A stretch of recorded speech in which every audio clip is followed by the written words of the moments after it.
In the vastness of space, there are lots of things that take up room. There are little bits of rock and junk. There are asteroids. There are planets. There are things that are much larger. In between those things, sometimes there's nothing. But smack in the middle of this system that our players call home, in the star system of Venelaco, is a massive space station. The Cosmic Tournament space station has been under construction for as long as most people can remember at this point, decades. This tournament only comes around once in every 10 blue moons, once in a lifetime for anybody who is able to participate. So it is packed. In the vastness of space that is supposed to be empty, there is a gigantic fucking space station. And it is surrounded with ships landing and fueling and moving around supplies. There are teams out patching up last minute issues. There are people inside taking photos, saying hello, kissing, crying, laughing, angry at each other. And it's only the beginning of what will be the most eventful week of everyone's lives. Hi, Critical Misses. Welcome to Zero G Games. I'm Max. I am the Master of Ceremonies for this wacky campaign, and I will explain to you how it works after all of my players introduce themselves. So on the overlay, I'll go clockwise. Serenity, why don't you start off with an intro? Cool. Hi, I'm Serenity. You can find me as Click Clack Snack all over the internet. She, Faye, any pronouns work. Do we want to talk about the characters we're playing? Just a You can give your characters name, pronouns, and stuff. Yeah. Cool. I will be playing Bo, who goes by they them pronouns. And moving around, that is Elliot next.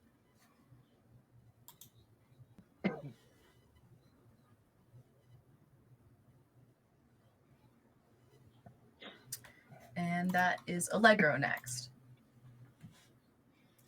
Hey there. I'm Allegro. Use they, any pronouns. And today I will be playing Doc Tavoris Saini, who is, I don't know if we're doing classes. I guess not. We'll As we move, Holly. Hi, I'm Holly. I'm they them at Roxas Buddy on Twitter. I'm playing Pulervo, who is also they them. I'm so glad that you said that because I did not know how to pronounce your character's name the way that you wanted it. So that helped. I stole it from Warframe. You're going to see a remarkable amount of name theft across the next 2 months. May. Hi everyone, my name is May. I use she, they pronouns. I will be, you can find me at Maybe Mayhem on the internet. I will be playing Cypress Greer, who uses she, they, any pronouns. And I am Max. You can find me anywhere that I want you to find me on the internet at Arcane Goth. I play everyone else. So this little game, we're gonna do a mashup of sorts, if you will. Um, it is 2 Fortune in the Dark systems. We're going to be working in Scum and Villainy and Court of Blades, mostly Scum and Villainy, but some of our folks here, actually 3 of you, I think, have Court of Blades playbooks. And what we did to make this work is that people took 3 extra skills from the game that they aren't playing and added it to their sheets, and they each got an extra skill point to throw around when they were making their characters. So now we can do the fancy boy stuff and the space stuff. Before we continue, I want to make sure that everyone is able to talk. So, Elliot, can you be heard by the audience yet? Do we know? Hopefully I can be heard by the audience. Oh, someone said that they could not hear you. Am I not? And then AJ said that it was being worked on. Oh no. Mm-hmm. Okay. Okay. So, moving in, I will take my first victim. Cypress Greer. This is not your first royal event. It's not your second royal event. You have spent a considerable amount of time around Queen Thelia III of your planet. You're by no means the closest to her, but as a part of her envoy, there is a very stereotypical amount of fanfare as her ship kind of lands in the base. Tonight is just an opening ceremony. There's not going to be any competition quite yet, so there's time for everyone to unpack, and freshen up and be ready for the major festivities. You arrive and your ship is greeted by a small delegation of people sent from the committee, basically the Space Olympic Committee, come to greet the queen and, hold her hand as she comes off the ship, provide her guard, and make sure that everything is safe and well taken care of. And, the rest of you, not royal family, are of course treated with respect, but you're not guarded. You're free to go about as you will. So there are a number of you who you are, or why don't you, or do you want to tell the audience what you do for a living for the royalty? Sure. I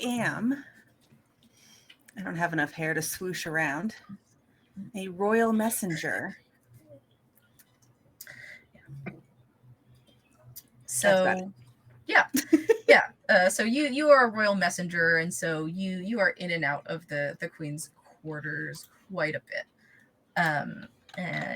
You are able to take your stuff, your bag of your clothes and things, and come off, and you exit into this big, dock for ships to come and park.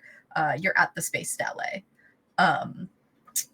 where someone else is going to park the ship for you to not go, and everyone else is going to take their stuff and go inside. And it's almost reminiscent of like a tour around like a museum or a college tour, where you're all kind of following after the delegation to see where you are supposed to go. There's someone trailing behind the Queen's guards who is explaining to you as you go along. They appear just kind of by sight to be from Durancore. You can tell because they have wings, and most people from there do have wings. And they're kind of pointing. So we're gonna head down this hallway, folks, and Your Majesty, you're going to take into the prep meeting, so that's all the way down the hallway. But the rest of you folks can come towards the quarters. We have rooms set up for the reported number of people that are here to stay from your planet. That is 1, 2, 3, and they start counting heads, kind of like looking against a clipboard, and be like kind of flocking you to your rooms. You're supposed to share a common space, and you have, your own separate sleeping spaces.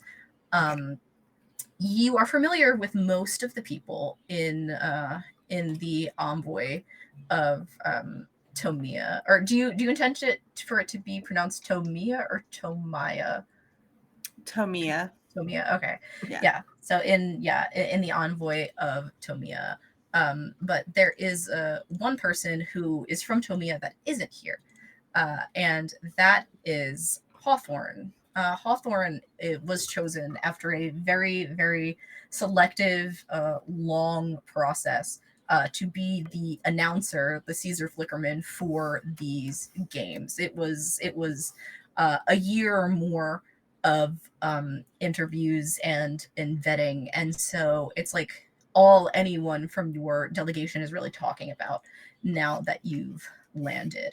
Um, and so one of the ladies in waiting to the queen, her name is Rory. She kind of leans over to you as you are, bringing your suitcases along to the room. Be like, have you seen them yet?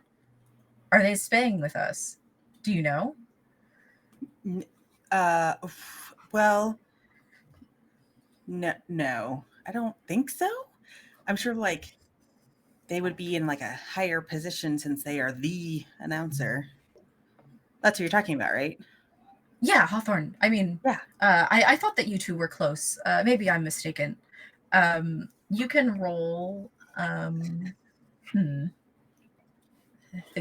Think.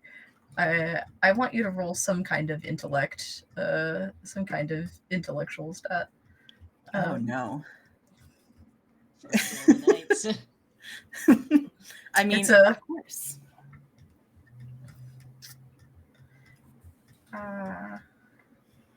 Please. Too many tabs.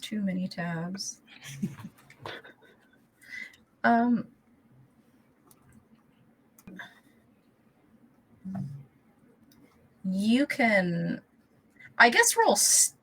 I guess you have survey. Yes, I think survey is the right thing that I'm looking for here. So go ahead and roll survey. Okay. And that adds a +1, correct? If you have, If I have a dot. if you have a dot. So that's a big old 2 for me. Oh boy. So you have no idea why Rory thought that the two of you knew each other, and it actually kind of distracts you from the conversation.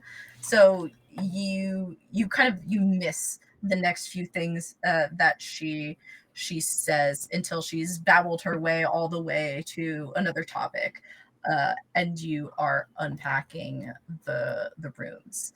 And she says, well, I'll be off and I'll see you at dinner, yeah? Yes, dinner. Wouldn't miss it. You know me. Yes, I of course. really would. And she looks at you in the way that that like she really genuinely does not know what you mean. I'll see you there. Have a nice. It's a good. This has been. Okay, bye. Good evening. And the door to her room that she's staying in shuts. And just as that door shuts, another one opens. Arkesh, you are still on the way. Even with intergalactic travel, to get to kind of like the center of the star system from Hegemon is difficult because it is so far. Hegemon is all the way literally on the edge of the universe. If you look out at the sky, the right time of the year, you can see the nothingness at the brink. So as that one door shuts, one opens on your ship, and it is one of your brothers who is helping in the kind of mental preparations for these games. It's Algin, and he is your older brother, yeah? He is over prepared for this. As the oldest brother, there's a lot of expectation on his shoulders to be ready. So he doesn't just have a clipboard. He's a guy, he's a binder. There's a binder. We're a little bit spacey here. So each page, it's kind of like hard, like a thin slate, and it can hollow up to different things. And currently he's coming out with a new conspiracy about what the competitions in these games might be. And so his hand braces on your shoulder and he goes, if you see, they haven't done a dual piloting and shooting contest in 3 cycles now. So they have to be due for that, right? And you can see the bags under his eyes. You can only imagine how long he's been awake studying on your journey here. Well, I would certainly assume that the probability of a dual piloting and shooting competition is not 0. I've definitely had my ear to the ground, as it were, and, well, hopefully if it does happen, well, we have the best pilots and the best shooters, so it stands to reason that we have the best shooter pilots. Huh. I suppose you're right. And he delves into another speech about the next thing, and before he can get too far, your sister Bahar steps in and says, "Enough, Aljan. I love you.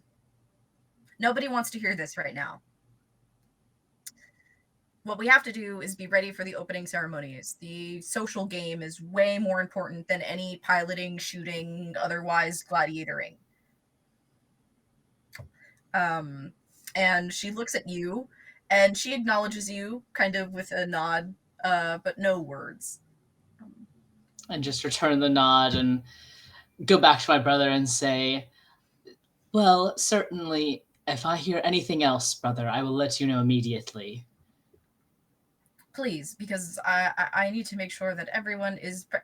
And your sister cuts him off again and goes, You've been doing this for weeks. I hear it in my sleep. I can't take it anymore. We're as ready as we're getting, man. We're as ready as we're getting.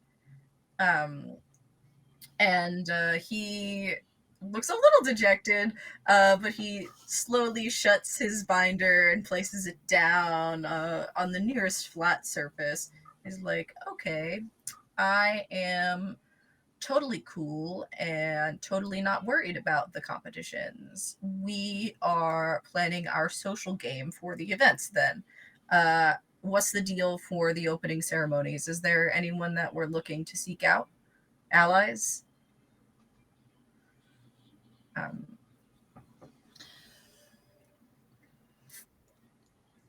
Assuming that he is looking at me at first, I am going to grab the binder and just make sure that I have it, because I don't want to lose this. I've put so many hours into working on this binder for him as well. I've done absolutely. Many of those pages, are of your own design. He did the scrapbooking, but you did the research.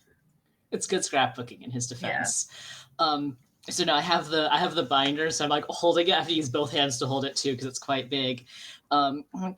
Well, as far as we know, there are representatives from several planets. The normal ones, Tamiya, Sonata, all those folks. No one specifically comes to mind as far as major competitors. They're all equally talented in their own special ways. But I assure you, brother, I'll be there. I'll speak with everybody and see if there's anyone of particular concern. And your sister says, well, I heard something. And waits for your brother to press her and be like, what did you hear? What? As if it isn't, to you, it's very clearly like a trick to like press for his attention. But it works.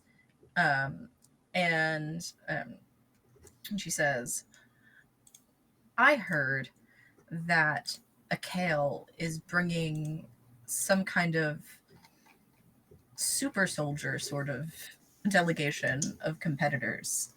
like the absolute cream of the crop from their military. So I think we should look out for that. Don't make an enemy of those people for now until we beat them. Then I don't care. And the scene pans over as stars whiz by in the window to Akale's delegation, currently finishing an address in your communal space, in your quarters at the tournament's space station. Your kind of like your coach, I guess, would be the word. The coach of this team, hired by your leaders, has been kind of the way that most leadership is to you in Akale. Kind but firm. Nobody really wants to know what happens if you don't follow the rules. And so nobody deviates from the path for the most part. Nobody has a reason to. And so your coach, she says, fine job on the way here, everyone. I applaud your excellence in representing Akale yet again in another games. As you all know, we've been training very hard for the last couple of years, searching out the right team, making sure that we have every base covered for this tournament. All we have to do is make it to tomorrow. So tonight, through these opening ceremonies, dinner, whatever they throw at you, remember to keep your composure. Remember that where you come from should be a source of pride. And do not let anyone at all, even if they may be royalty from another planet, pry into our affairs regarding the specialties of our team and training. What we've prepared for is not for them to find out. Is that clear, everyone? Yeah, and there's resounding nods and yeses. And then she says, all right, you are all dismissed. Do what you will. We are going to gather in about an hour to head over to the hall. I wouldn't say that people are gossipy from Akale, but they are quite excited because it has been a lot of preparation. One of your fellow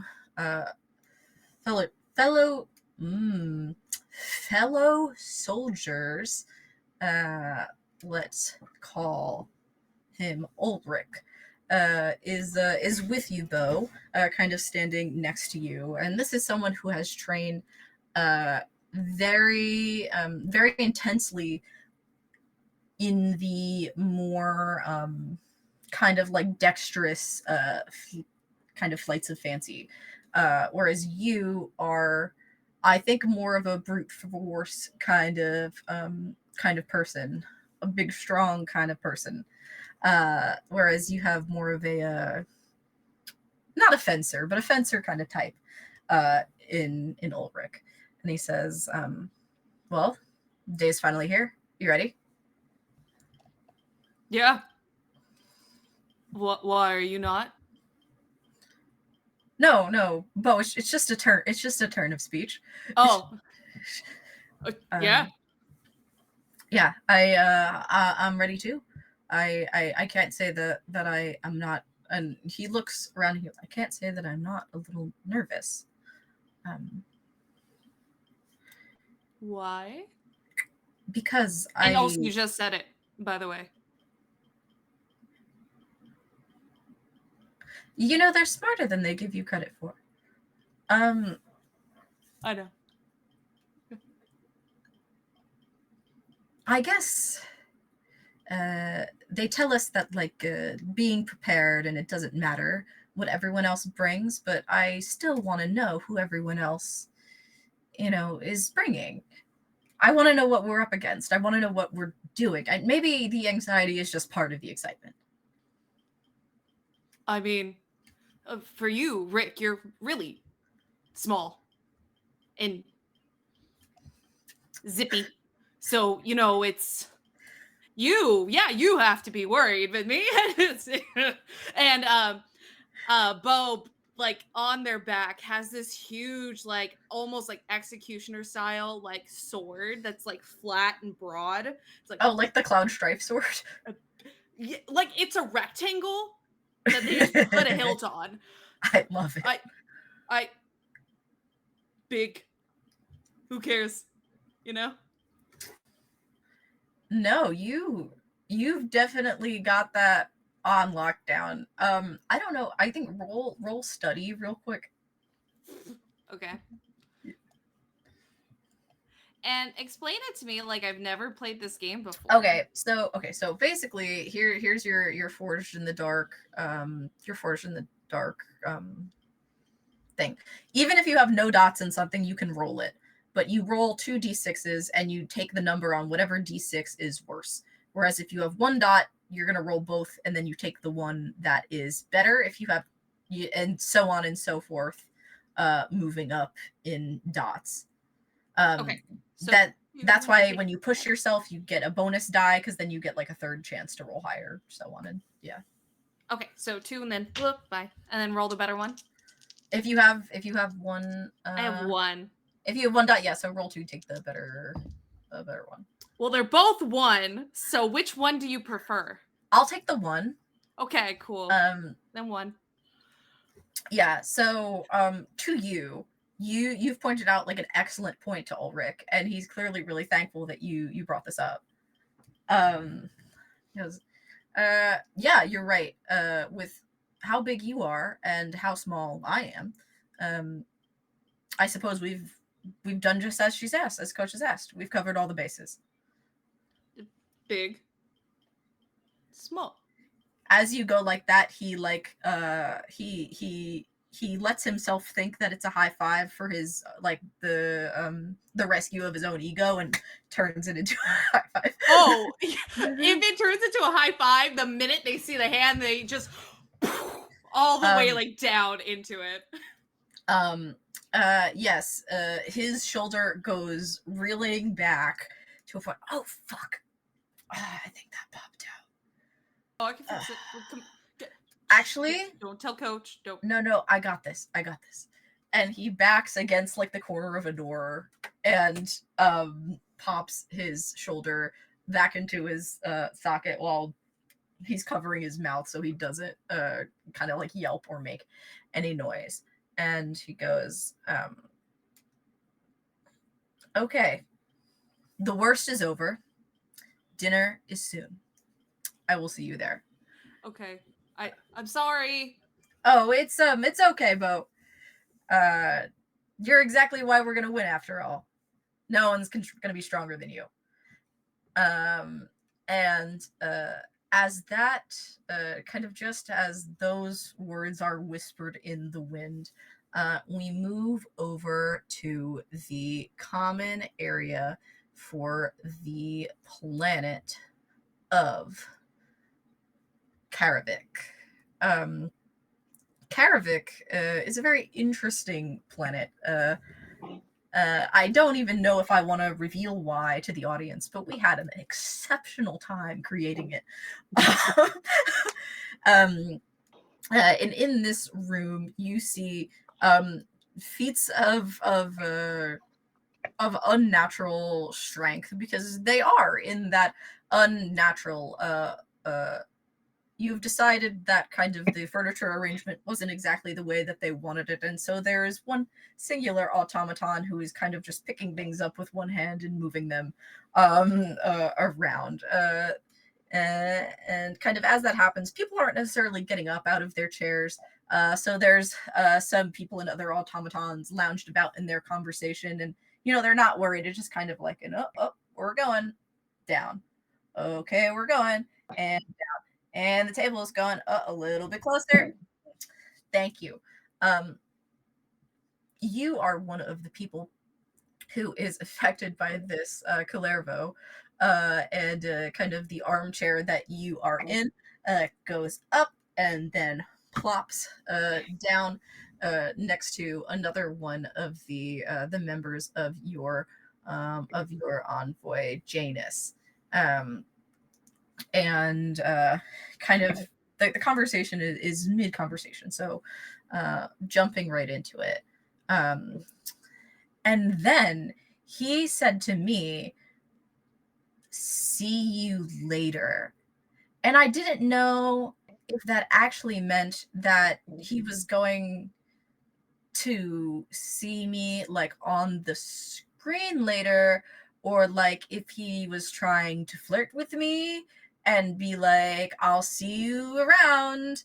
I'm not quite sure. And another member of your envoy says, "No, man, I think he was trying to flirt with you. I don't know how you've been alive for this long and you can't figure that out by now. Your thoughts?" And they gesture at you. Have you considered that he was just saying goodbye? That's too easy. However, you see that a number of the other people in the conversation are kind of like nodding to each other, like, "Oh, we didn't consider like men are elusive in every timeline, in every universe." um, and Janus is like, "Is it really that simple? He was just saying goodbye? From what I understand, it is common parlance nowadays. Am I not supposed to see him later then? Because he wasn't not handsome." Do you want to? I don't know. Do I want to? And they address the group again, and and the group gears up to discuss this guy. They eventually, you guys have, the kind of slate screens, whatever, like fantasy, touchscreen devices you want to call them. So they pull up a sort of like social media site, and they pull up it is a guy whose name is Taryn. Uh, uh, Tyron is from Verilily, which is like the hyper intellectual schooling planet here, and he is like super gothed out, like the ultimate like dark academia. Like, I Oh wrote my my college god. thesis on Dracula. Like, I'm not going to describe myself anymore for this bit. It wasn't my intention, but I did write a term paper on Dracula once. But yeah, he is like the most gothed out academic you have ever seen. He uses like a font changer like in his captions. I'm painting a picture for everybody right now. This is I not my hate that I self-insert, can't picture AJ. this. Self-insert is yet to come. I would never lowball myself like this. I would never use font changers that are inaccessible to screen readers. um, and they're like, "I don't know. What do you guys think? We only met like, like it was brief, but he had a good vibe. Like he was interested. Your turn. Roll survey. All right, and you said it's 2d6. If you have 1 dot, roll 2d6 and tell me the result on the better one. If I have 2, do I roll 3? Yes. Yes, I think. Yeah. For now, yes. 6. Okay, that's a big boy success. So I'm gonna put, or big boy success, gender neutral. So yeah, so I'm gonna put together all of the pieces of this for you. You you don't know this guy, but like you know this guy the same way that everyone in this game knows this guy. Yeah. And he is it's not like intended to be malicious, but he's very clearly interested in Janus because they're a vampire. And it is probably like a flight of fancy in his head to actually be with one after presumably probably studying them. Um, uh, That clicks for you almost immediately. Maybe one other person in the conversation you kind of share a look with from across the couches as they finally stop moving, like, ding, we get it.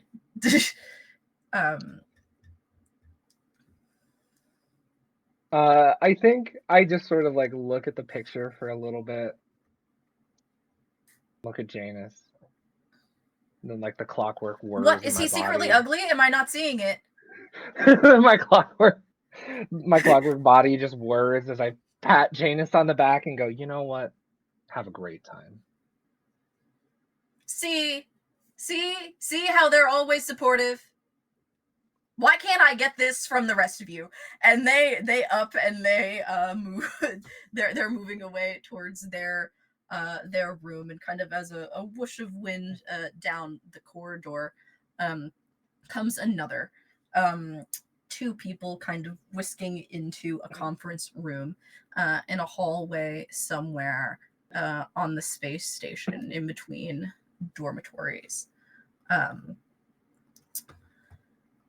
This is the good doctor, Tavora, and someone who Tavora is often seen with.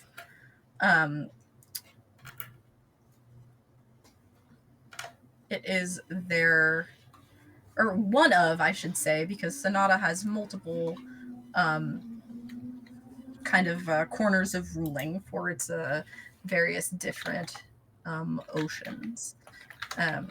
But this is to you. This is Quinn. Her name is much longer to other people, but to you, this is Quinn. And the wind whooshes as the door shuts, and she says, "Did anyone see us?" I don't think so. My parents are giving me a headache. They're so old, they shouldn't be here. And her head kind of conks against the wall in annoyance and distress. You can picture them too, the king and queen of your side of the ocean that have been selected to represent your planet as royalty here. They are beyond like uncle and auntie. They are great uncle and auntie. They are old with a capital O. They pestered you for a large portion of the ride here today about things that were far beyond your concern. You had to fix their slates for them because they accidentally moved one of the apps and couldn't figure out how to get it back in the place that they put it. Then they accidentally used one of the voice commands and set off the sprinklers on the ship, which isn't so bad of a thing because you're all a little bit aquatic, but times have been better. And Quinn very much expects you to share in the relief of not being around them for the first time in a couple of days. I think more immediately I go, careful, you're going to need that pretty little head of yours later. She groans more. She has her like temple on the wall and she rolls so her head is back against the wall like this. I'll take it. What if instead of this, we did not this and we went home? Well, you see, the only problem with that train of logic is you'd probably have to take them back with you, so you just do all of this all over again. You're right. And she is kind of she's usually not so uncomposed. Is that a word? Or decomposed? I don't know. She's usually usually much more put together than this, even in front of you. And she's patting her different pockets in her she has a very long one of those like floor length jackets on, and she's going in her pocket. She's looking for her fan. And you have it actually. You. Mm-hmm. I watch just for like another 5 seconds, and then I Where the pull it she out. pulls out like Oh my god. Lifesaver. I guess usually that's not why I get called that, though. But wasn't it easy this time? And she fans you a little bit. It was easy. Okay. I know that we went over this earlier. But are we going to be together at the stuff that they don't go to, or are we going to keep it on the low?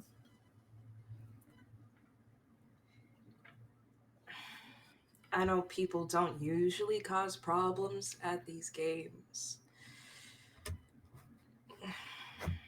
but it would probably serve to be a bit more discreet No, than looking both ways in the hallway and then running into a conference room. No one is here yet. I guess that is founded as Sonata is the closest planet to this space station. I am also becoming increasingly worried. Actually, that probably wasn't my best move, was it? We won't do that again. But I'm expecting them to be occupied for some time at least. They have that king and queen and royalty nonsense meeting as soon as you get here for like a few hours. So we have time. Could have some wine before dinner.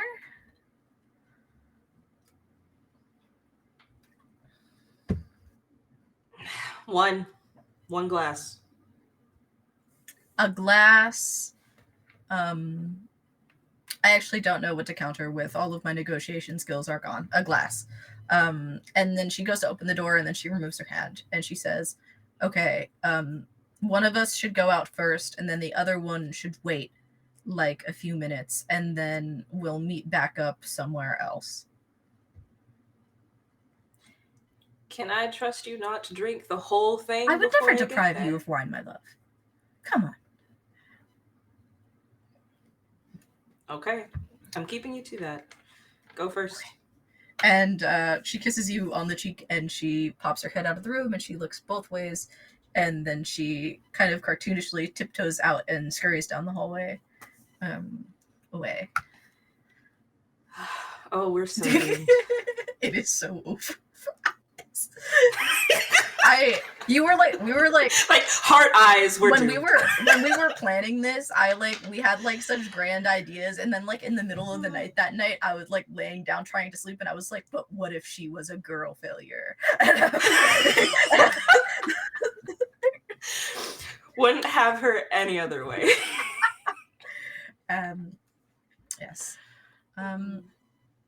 So all of you eventually arrive, settle in, and eventually it is time for this this much talked about dinner.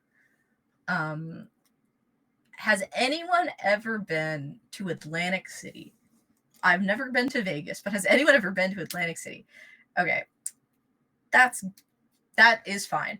So in kind of like big gambling towns, and in this case you might have been to one off-world or even on-world, depending on where you're from, where there are kind of just like big displays, like buffet like displays of food meant to keep to get the guests in with eyes bigger than their stomach so that they'll pay that all-you-can-eat price and then not actually eat a whole lot of it. This dinner is like the universe's most extreme version of that. However, there is no caveat that says that you actually shouldn't eat as much as you want, because the point of being here is to fully immerse yourself in the grandeur of everything that it is. The space station has a huge arena in the middle. And around the arena on different tiers, there are, like stands to watch. Above that, there are boxes basically for the royalty, encased in bullet and laser proof glass, but still allowing you to fully see and fully hear everything that goes on below. And you can kind of see, because it is not quite circular but round, all of the different people as tiny little specks in their boxes around, on the other sides from the major 8 planets as they come in. And down in the middle of the stadium, where you will compete, or your champions perhaps will compete, depending on exactly what the competitions end up being, there is a grand buffet. There are fruits that none of you have ever seen before, formed into sculptures. There is a multi-tiered platter of sandwiches that eventually forms a spaceship shape, with different shading, with different fillings in the sandwiches. There is all kinds of dessert swirling around, things on platters that actually float up and down and rotate. There is kind of just like stacks and stacks and stacks of plates and utensils, every food that you could possibly want and imagine. Even if you didn't think that you were hungry, you probably are now. And no one has touched it yet, and that is perhaps the weirdest part. The only reason that is possible is because the central stadium is completely locked off to everyone in the boxes right now, until a platform begins to rise from the floor, like Lady Gaga, who you recognize, Greer, as Hawthorne, rises on a slowly rotating platform floor of the space station. You're familiar with them. I will give you your content. You're familiar with them. You know them because they came from the bottom like you. They're not born royalty. They're not even born rich. They're born lower middle class at best. And they look the same in the eyes, the same in the face, besides maybe the extra makeup added. But the rest of them looks so different. Kind of a suit with long tails, impeccably tailored. Their hair has been dyed and styled, and they've got all kinds of clockwork representations that climb over their shoulder and down across the breast of the suit. It's immediately a source of chatter in Tomia's box to see this. And they have a microphone. It's like one of the pop star microphones. They tap, tap, tap. And it comes through speakers everywhere, and the hush in your box, and the hush in every box that eventually comes any kind of chatter that you guys had idle within your envoys quiets. And they say, well, the day has finally come. It's a privilege, it's an honor to see all of you here today. I would love to say that I even see some friendly faces, and they kind of salute over at the Tomia box, but I can't actually see your faces from down here, so I'll have to trust you. My name is Hawthorne, and I am your master of ceremonies for the weekend, and I wanted to introduce myself to all of you before everybody else comes to watch. But more importantly, I heard that some of you were hungry. Is that true? There are some kind of yells of various yeses down. It's not too packed of a house because it's just staff and kind of like royal teams in right now. I think Bo, screams. Yeah. Yes. I was gonna say a Kale in particular kind of all cheer. Y'all real hungry. You have not eaten yet today. You're ready for a meal, and that's what I like to hear. As a first surprise to all of you, if you check within the consoles, in the fronts of your boxes, you might see that there are a series of buttons, of switches, of things that might serve a purpose later on. The one that is all the way to your left, and they hold up their left hand, that's going to give you the stairs. Who wants to be first to flip the switch?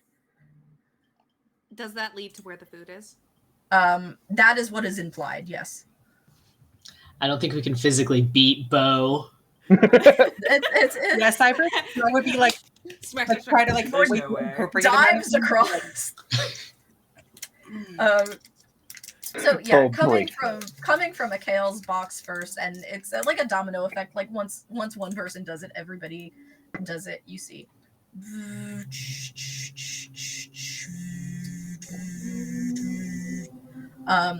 Your boxes kind of open a hatch in the floors, and there are stairs that descend right down to the central arena.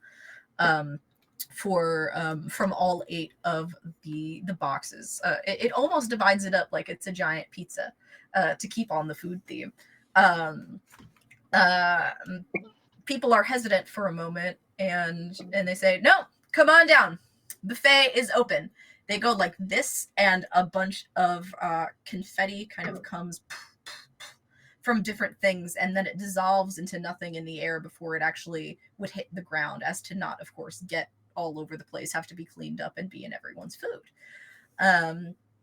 Rising from the floor on either side of Hawthorne, there are 2 tables with champagne towers of kind of all different colored champagne floats, and Hawthorne picks one up, and everybody starts coming down to mingle and eat. We were rated. Hello, Raiders. I was about to say we should probably take our break about now. So yeah, I think we should take our break about now, regardless.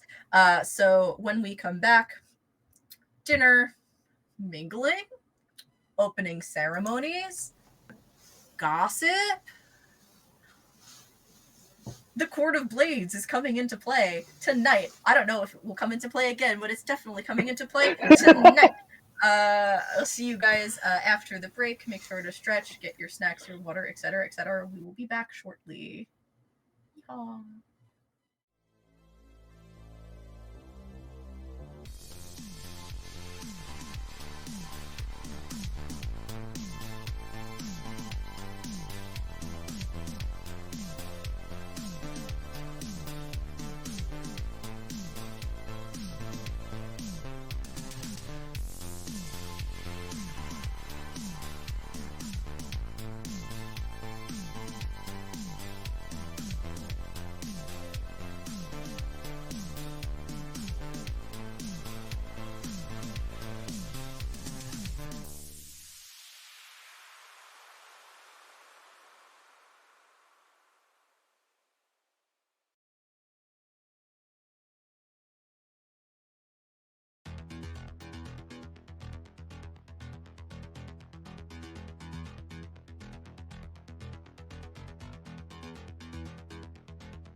Hello, welcome back. I hope that you got your snacks. I filled a mug with pretzels and brought it to my desk. I also brought dip with the pretzels. And just as I am snacking, our characters will also be snacking. As the stairs have descended to dinner.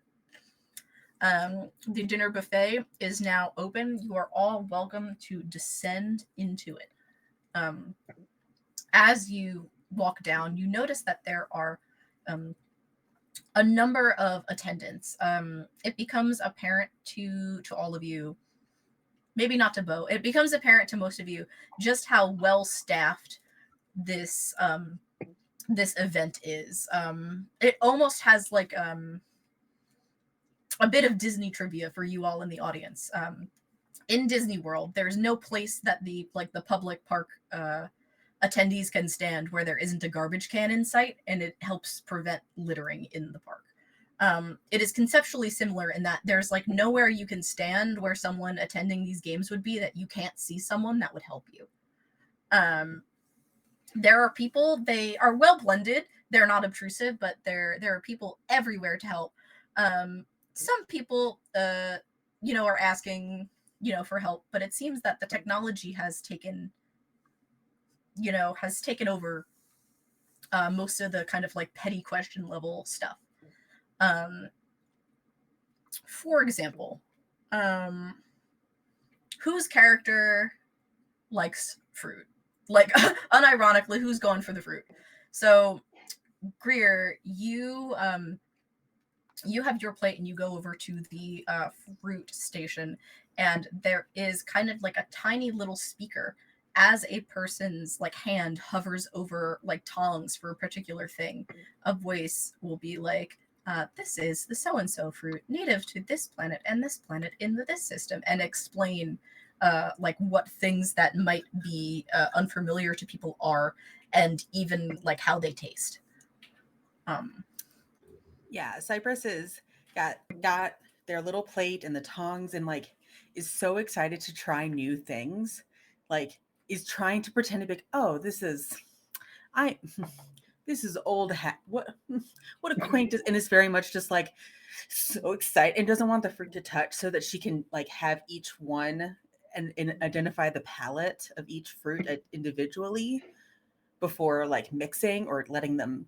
So it's very much like, okay, a little bit of that, like trying to not overload the plate, but it's so close to getting full. I can imagine like the very tiny little gaps between things, like, and you can't touch, but I need to fit more things. Okay, scoot over, and the fork is in between them to form the barrier.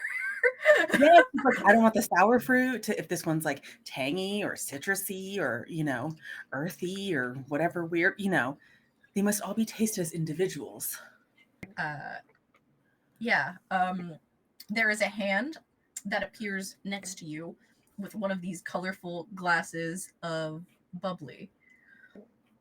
Oh, no, thank you. Bubbles will fill up my stomach, and then there's less room for the food there. Sorry, do you want me to get you something flat? And it is Hawthorne's voice as you turn. Oh my God, Hawthorne. Look. No, you don't have to. Thank you. You enjoy that. It's lovely seeing you. It's nice to see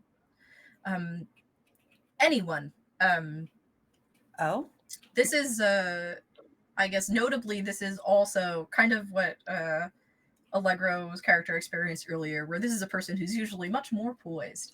Yeah, it's nice to see anybody. I have been reading scripts for the last 2 days, and they do start sipping the drink. And as a person walks by with a like a tray of something else, they grab something flat for you from it and hand it to you. Oh yes, thank you. Well, come stop by my room. We can just sit there in silence if that's what you need. Neurodivergent flirting, be like, yeah, sit there in silence. Well, you don't have to read anything. Do you want some fruit too? No, I can't. They gesture at the suit, like, I actually don't want to eat until everybody leaves and I change. I don't want to get it dirty. It's You look It's like amazing. they lean over and they whisper the amount of credits that this suit costs in your ear. And yeah, it actually, yeah. No. uh, Okay. it's That's like it's on loan from Cersei's Kane, who is like a very, very famous designer who will be in attendance. To your knowledge, yeah.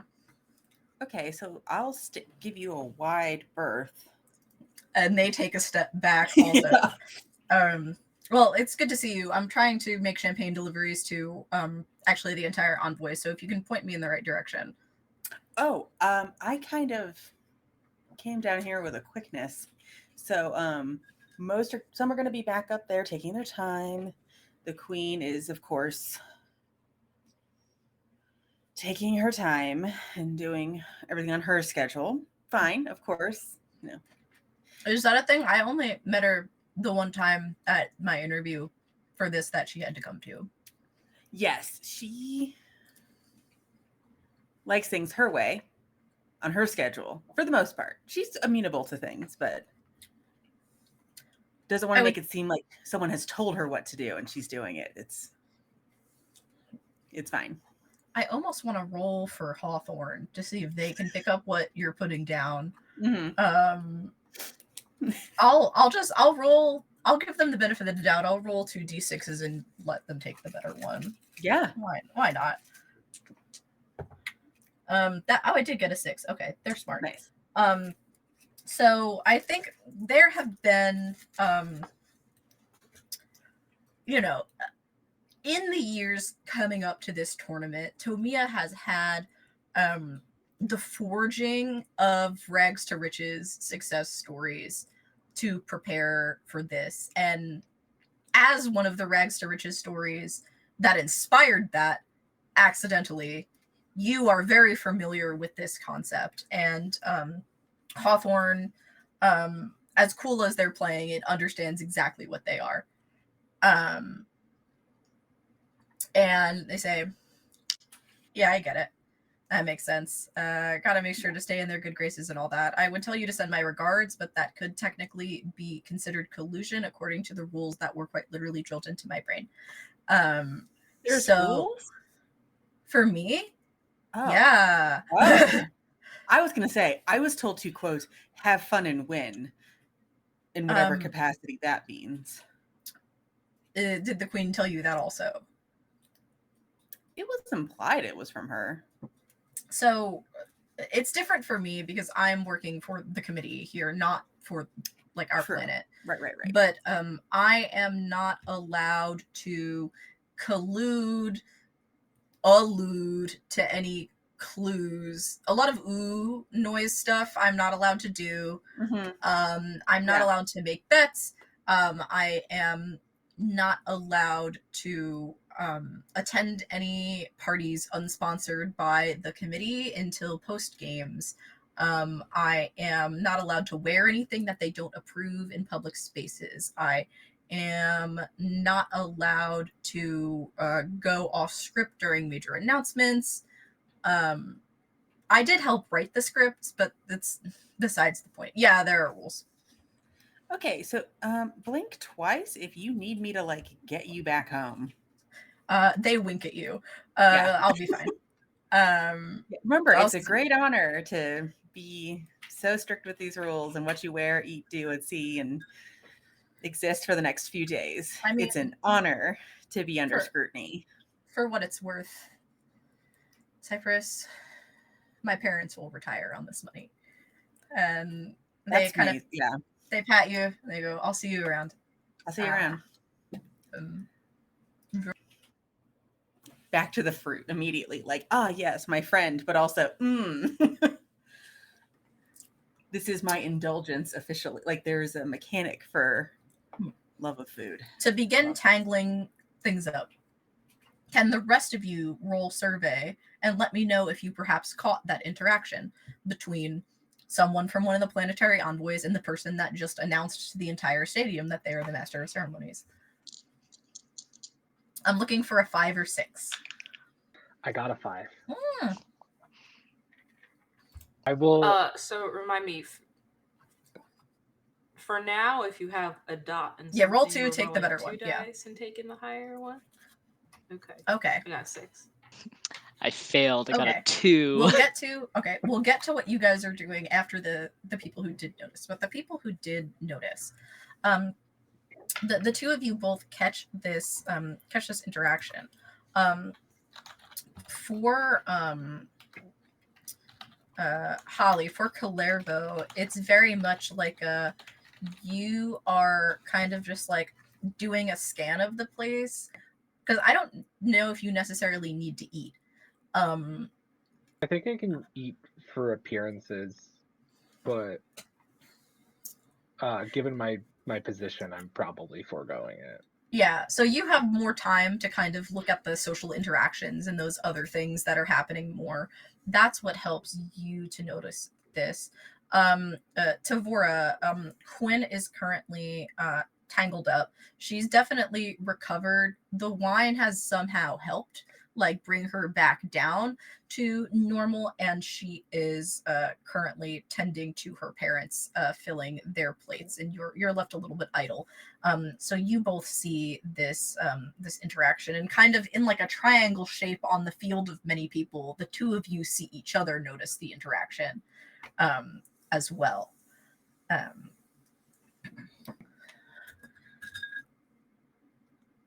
And if you choose to interact, that's cool, and if you don't, I will move on to the other people. Either way is okay. I think at the very least, Calervo will just be like, like keeping that locked in. Yeah, no, I think I'd kind of we just kind of do like Yeah. a little on that too, right? Okay. You know that one flip We that's both like, saw I've that. connected the dots. You haven't connected shit. I've connected.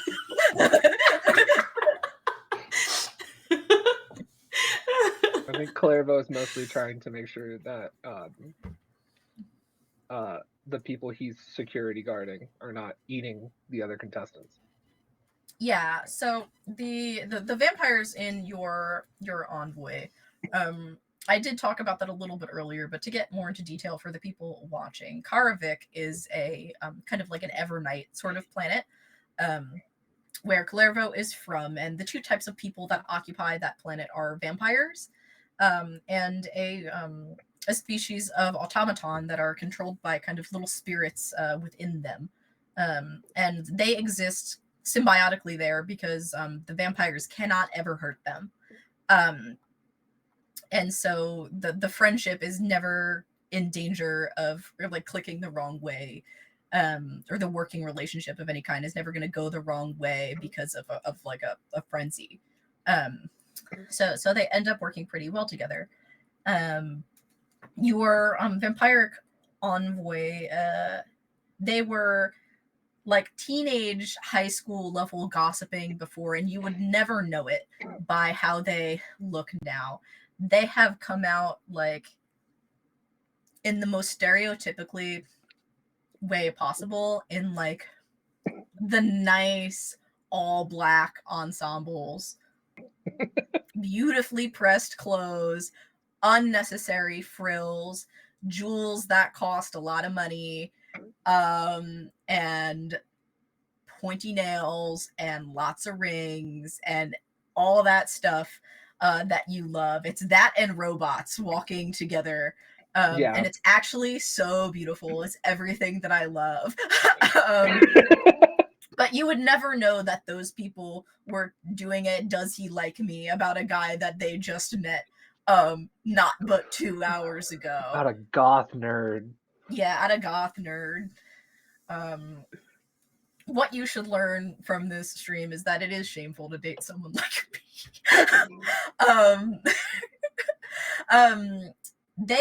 So they can eat. The vampires, they can eat, but they can't quite like metabolize like a whole lot of food. While this is not like on like our like red topics, I don't want to talk about like food coming back up like all too much. They can have a little bit. If they try to eat like a full meal size, it won't stay down all night. But nonetheless, they are kind of chit-chatting and moving along the buffet, interested in hearing some of the explanations and also eavesdropping on other people that are around. Yeah, so you are guarding. Are you guarding anyone in particular, or you're just walking? I mean, I think like once they start spreading out, Clairvaux is truly just like pacing the perimeter of the buffet. Like it probably looks like a little like paranoid, but it is really like it is half to make sure none of them get hurt and half to make sure they don't hurt anyone, because they can get like intense. Yeah. It's not often that they're around planets without vampires on it, so it's like, all right, we gotta remember that you have to like perform in sports later. You can't be. Yeah. You definitely notice, and I want to bring Bo into this. You notice this as well. You are big and strong, and I want all of us as a group to recall in Madagascar when he's hungry and he starts seeing everything as a steak. Mhm. Unbeknownst to you, you are being kind of like eyed down while someone is like really absent-mindedly like putting stuff on their plate. I don't know if you really know what it means, but there is someone from the envoy of Karavik like looking directly at you as you look around the room and you're filling your plate. Um, just to spice it up a little bit, just because I didn't get to explain it yet, the people from their planet are like desert lizard people. Oh, okay, cool. So like think like Euromastic, like kind of looking, with like little like crests and frills, that are all like held like in right now. There's no need for them to come out. So like they're just like looking and like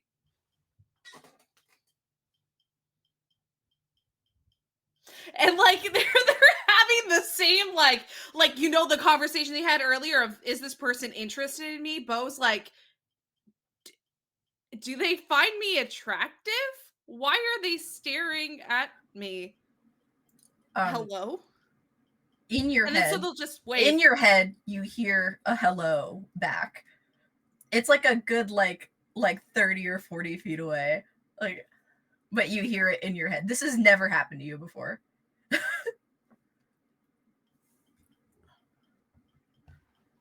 And they're just gonna plug their ears.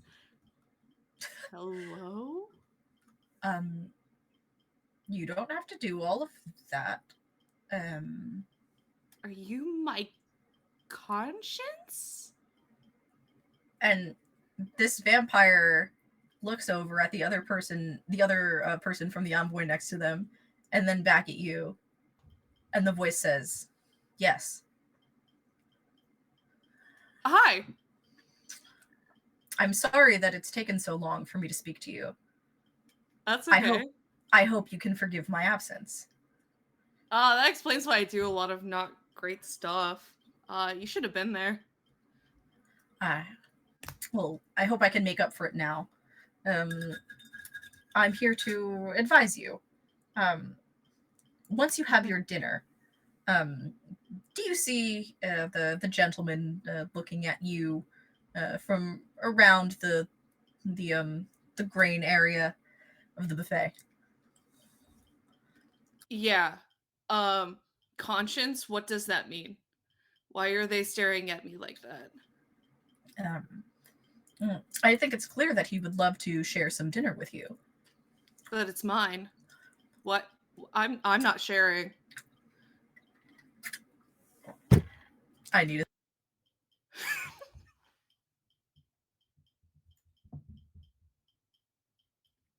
I held it just long enough to mute myself. And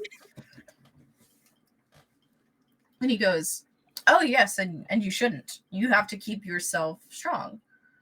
Mm-hmm. What I mean to say is that he would like to share some conversation with you while you eat your individual dinners. Oh, okay. Why didn't you just say talk? Conscience, come on, catch up. Catch up with me, okay? We gotta be on the same page here, buddy. It does take a few hours to calibrate, so I apologize again. But perhaps you can see yourself to the Karavik envoy box at your earliest convenience. And the guy kind of turns with his mostly empty plate on his heel and continues on to the next station. And your head, it felt like a little bit like the feeling of like cotton ball in the ear, like a little bit stuffy, like while that was happening, and that feeling kind of goes away. Just like they open their mouth, like try to like pop it a little. The frills like open Your ear up. pops, yeah. Oh, that felt good. Okay, and they're gonna go over directly to someone who can help them and go. Okay, I know you have plates. You're going to like the staff, right? Yes. I know you have plates. That does not help me. Do you see the like big hot trays that you put bulk food in? I need one of those, please. And is this to return to your quarters with, or will you be dining here? I can come here more than once, right? Yes, you can eat for as long as the buffet is open. It will be open until the close of ceremonies around midnight tonight. They look like they're about to cry. And I can come back whenever I want? Yes, as much as you want. Is this person smaller than them at least? I think most people are smaller than you. I would say Bo is characteristically huge. Like bigger than a lot of people. You have made the list of my favorite little guys.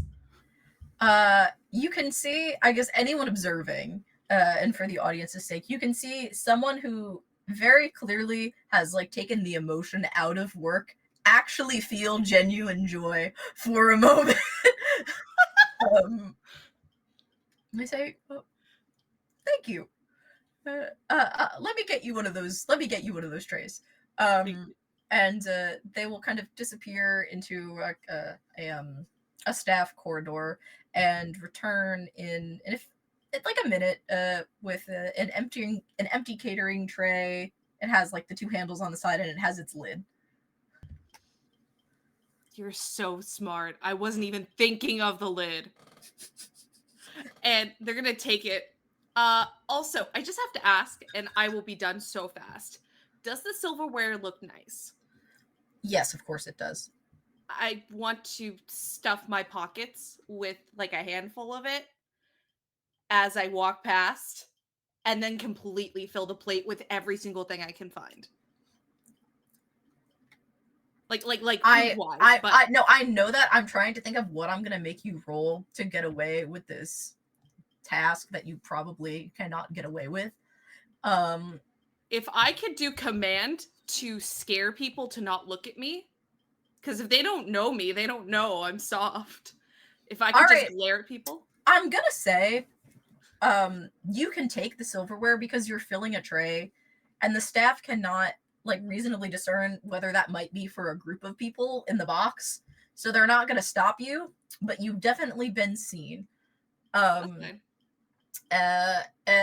everyone, including Arkesh and your siblings, as Bo walks by you with a tray that is filling with food and like a tote bag's worth of silverware. Your sister says without looking up, "See, that's exactly what I was talking about.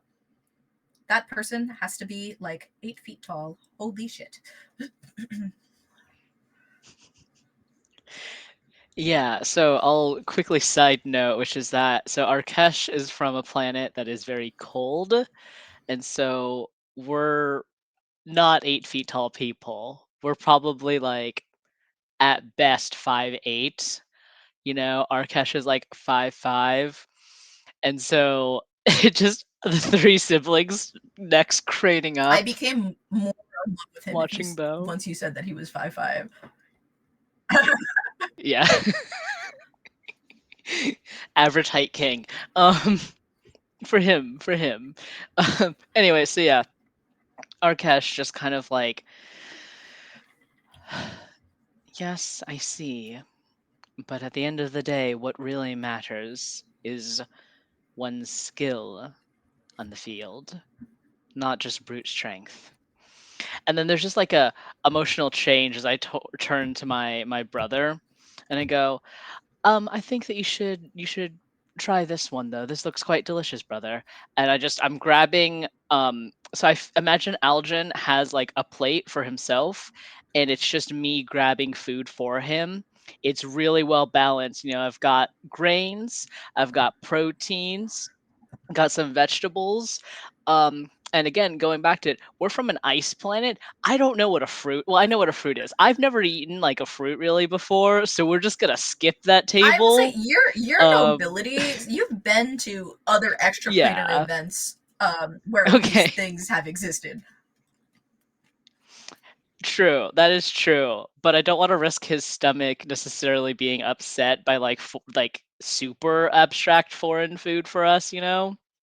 So he's got a very nice balanced plate though, and I'm very carefully picking from things, and I'm like, oh yeah, Aldrin, you enjoy more savory dishes, correct? Okay, here, let me get that for you. I don't have a plate for myself yet. I'm just feeding him.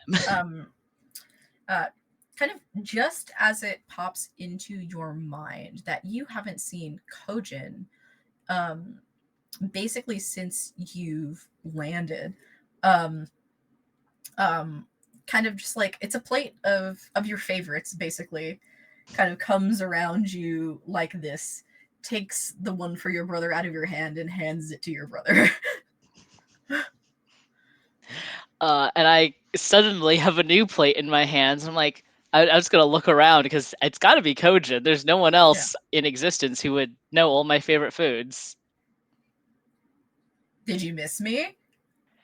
I did. I haven't seen you since like this morning. Is everything all right? Yeah, I've been busy. We'll have to catch up later. Yes. But you need to eat, and he doesn't say it, he mouths it at you, but I'm gonna say it so everyone can audibly hear it here. You need and stop babysitting him. He's fine. I'm almost done. Hey, Aldrin, is there anything else that I can get for you? um is there any way that we can hit the dessert table? Is there like any way at all that we can hit the dessert table, or is that a bad idea tonight? No, I think especially for the first night, we should still enjoy ourselves. Uh, Come, let's get some food before everything good is gone. This is why you're my favorite brother. Thank you. And a very genuine smile appears on Arkesh's like face. Like he's so happy. I'm gonna look at Bahar too. I'm gonna look at my sister and kind of do that like, haha, Her plate, I got complimented. Bahar's plate, is like very clearly like it's not almond mom, but it's definitely like Instagram health influencer plate. Like there's a lot of leafy stuff that's probably unpleasant to eat without dressing. There's a lot of rather plain poultry. There's a big heaping of like space quinoa. Like Oh like no. um she means business. There is no room on that plate for dessert. And you guys exchange a look that is silent for like a beat too long. And then she says, well, I'll be heading back to the box and watching for a little bit.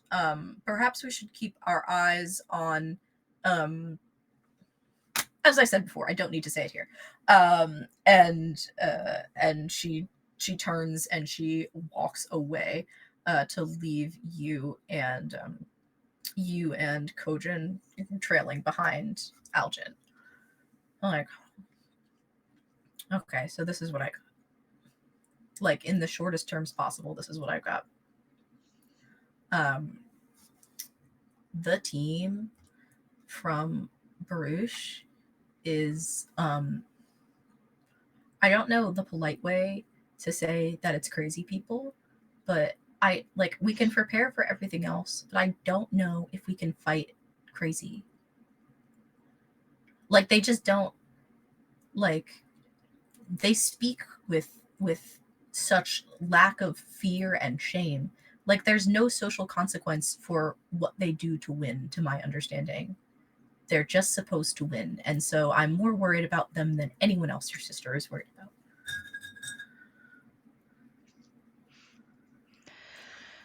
And then can I like scan the room and see where the people from Baruch are? Do they have a distinct enough physical like attire of some kind or Yeah, I think physicality? the different like fashions from each planet kind of like have predominant themes, so you'll be able to pick them out. You want to roll study on that, I guess, to see what's up. Yeah, I have 1 point in study, so I roll 2 dice, take the best.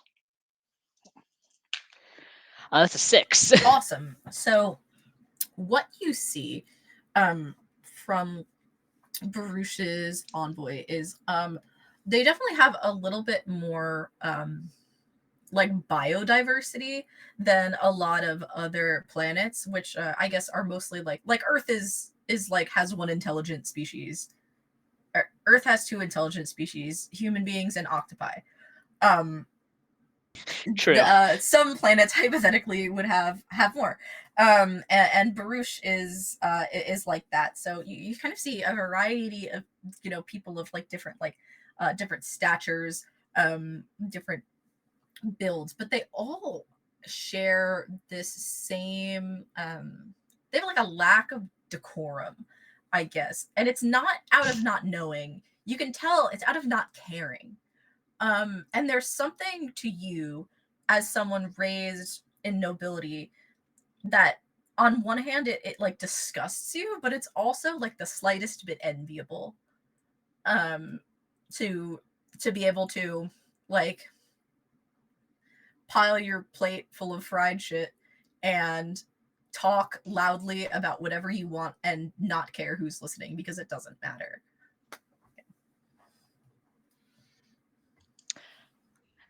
Yeah, I kind of glance at one of them and I glance back at my friend and I'm like, well, no one said that this was going to be easy, but keep an eye on them. I'll see what else I can get about the others here. And thanks for the food. If I didn't feed you, no one would. He is overly dramatic in a friend way. That's true. Oh God! And then you respond seriously, and you can see that it's like a little sad just in his eyes. Like, all right. Are we staying up to game plan tonight after the announcements? Yes, although I'm gonna try to stay here as long as possible. So don't be surprised if I'm not there immediately. All right. Divide and conquer. And he nods, and I would like to impose that on normal occasions that you two have a handshake, but in the presence of all these important people, I was literally gonna he say. doesn't do it. Well, see, the thing is, it's not a best friend's handshake or something. It's purely a did one of us get replaced by a clone handshake. It's like in the This Parent is incredibly Trap. important. Yeah. It's like in the Yeah, yes. Whether or not it's a friend handshake to other people is completely improper. They don't understand the vision. Yeah. They don't get it. Yeah. I was wondering, is Cypress still by the fruit? I don't know. Once they've gotten a little bit of every fruit, they would step aside to then enjoy said fruit. And kind of just keep an eye on everything. Down in the stadium, there are some like small like cocktail hour tables, like kind of like small circular tables with stools if people want to sit and mingle with people from outside of their planet while they're actually eating instead of going to their boxes. So there would be somewhere for you to set like your plate down and like properly use your utensils and all that. Yeah, she's at one of those little tables, kind of having a like moment away from the entourage, and really going through the fruits. If it's all right, I think that Arkesh, glancing at his plate, and there probably are like a few fruits on there, because he's had fruit before, right? Um, he's going to kind of go sit next to Cypress, and just the name of making some small talk, look and be like, I picked these two fruits out, and I can't say that I'm necessarily familiar with them, but you seem to have quite the selection yourself. If you have any others that you would recommend to someone who perhaps doesn't have the most experience with this type of food. Mhm. I Sorry, that was rude of me. My name is Arkesh. would I have been briefed on other royalty being there? Yeah, you Okay. beyond your briefing, which was not like it's not like Arkesh's like the binder that I've been talking about. Yeah. You received a pretty basic briefing as like these are the royals of this family, they look like this, their names are this. But you also know little tidbits of like information about people from the Queen's correspondences. Yeah, I read those. Yeah. Oh yeah. Unless it's wax sealed, it's fair game. Oh yeah. So yeah, you definitely know who this is. Okay. Yeah. I think then your Majesty. Yeah. Thank you for joining me. It's a pleasure. It's nice to be around new faces. Yeah, so the fruit you've chosen is from a very strange world, and I have found it to be gamey, which is a phrase I didn't think I'd use to describe fruit. But let me tell you, I think if you caramelize this in a cream sauce and just added it to some sort of like shortbread, I think it would really work. Alone, like I said, gamey. But there are a few others that I think would just complement the little tiny salad you have as well. Very organized plate of food you have there. Cypress, by the way. Oh, once again, it's a pleasure, Your Majesty. Of course, yes, thank you. I appreciate just learning new things. Like I said, this is not necessarily something we have abundance of in Hegemon. How was your journey from Tamia? Oh, it was long. There was a lot of conversations I had to sit through So, I don't like being cooped up like that. It's nice to have some free space around and see new faces and try new things. And it's nice to just be in a different environment. How do you feel? Is it nice to be somewhere warm? Or do you prefer Yes, the of cold? course. I don't know if that's rude. Is that rude? No, it's just natural curiosity. I have seen many different planets in my travels, and it's always nice to see somewhere unfamiliar. Yes. Of course, given enough time, I do miss Hegemon, but for right now, it's still very nice and eclectic here. But they've done a great job with the buffet. I can't wait to see what else they have prepared for the rest of the tournament. Yes, I'm sure the food the rest of the tournament will also be exquisite. But there are also the other parts of it. I think for a moment they're like, that's right, it's not just food here. There are other components. Yes, the tournament. I'm very interested. This is my first time at one of these sorts of things. I don't get out much. And yourself, do you do these types of things often? I've been to a few events similar to this, but nothing quite as elaborate before. Cool. Or is that allowed to be said? Can I say cool? Because we can't keep doing this. We can't keep doing this. I just want everyone to know that mentally, Arkesh is just like playing 8D underwater chest with himself right now, trying to figure out, like, is this a front?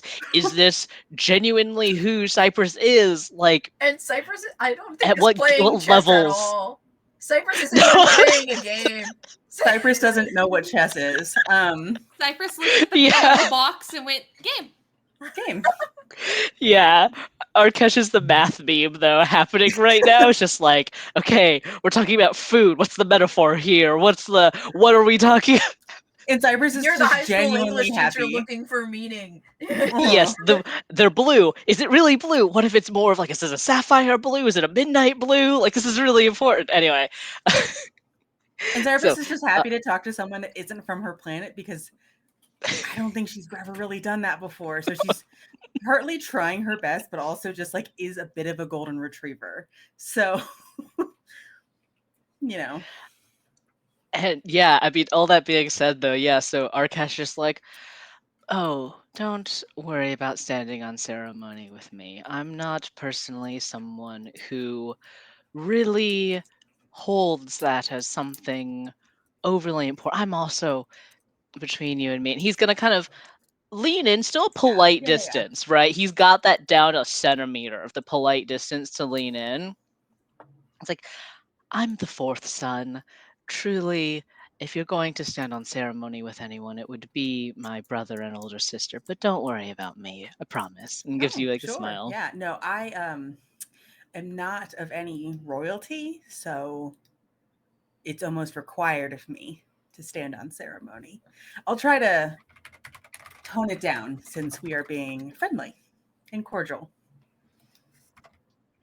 Yeah, of course. I also don't want to make you feel like I've kept you for the entire night or anything. I'm sure there are other people that you're friendly or cordial with here as Probably. well. I mean, yes. Yes, I am. I'm also just really into this fruit right now. And the rest of the buffet. We don't get a ton of variety, and it's just nice to try new things and meet new wonderful people. Oh, this is so wonderful. Have you tried the gamey fruit yet? I want to see your reaction in real time. I'm gonna try the gamey fruit.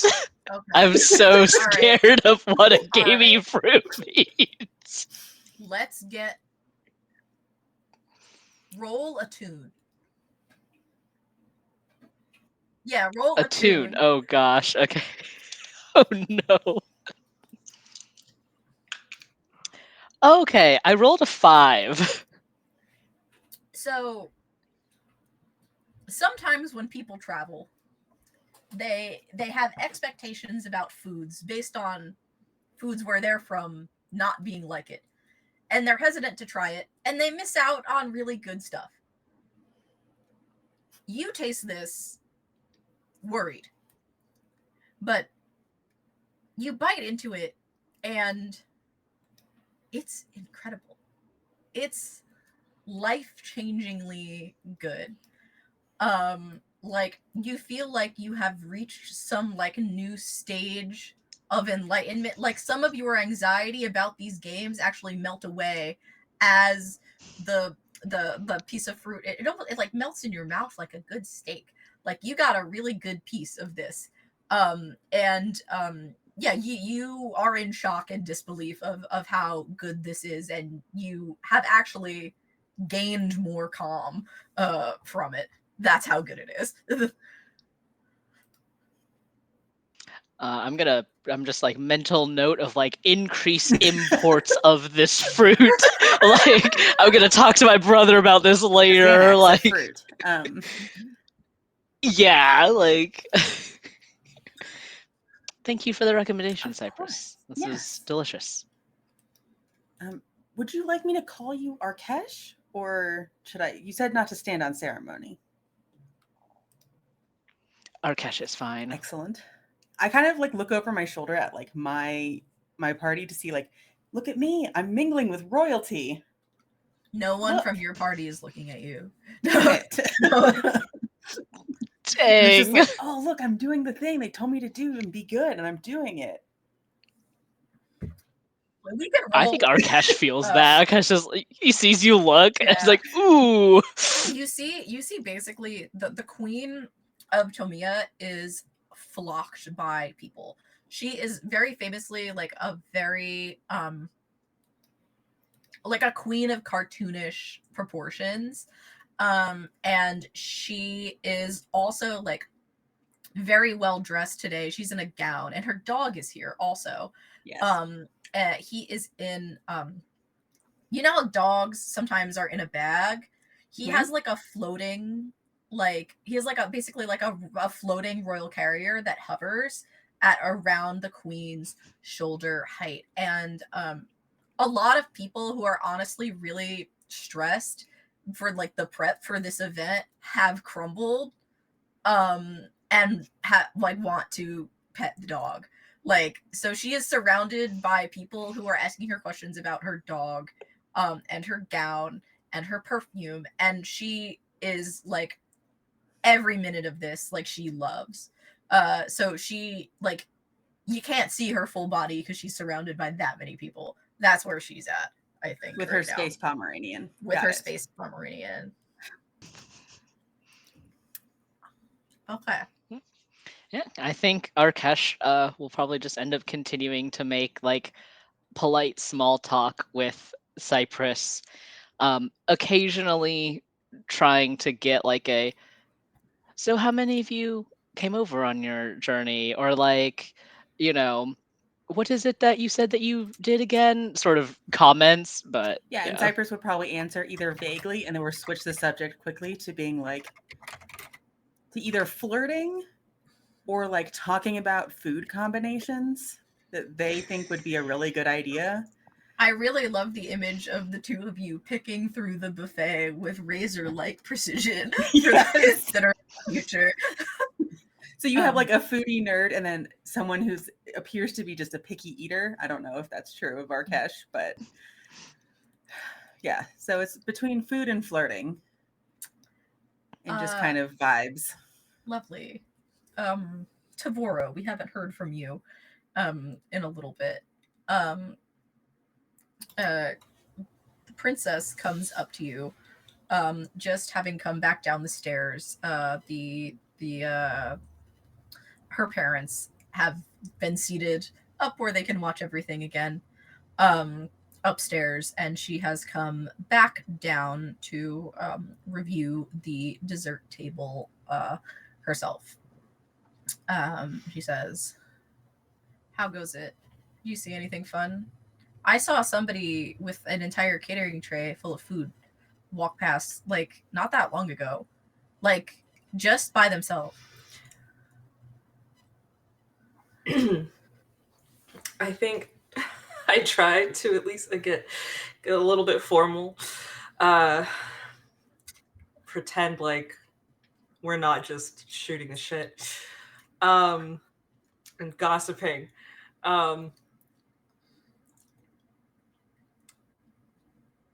Saw the MC chit-chatting with someone from what was it?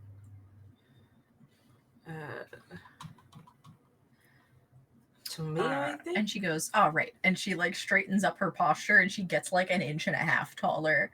Like, right. And the code switch has now switched. And she says, from Tomia. I believe that's where the host is from, no?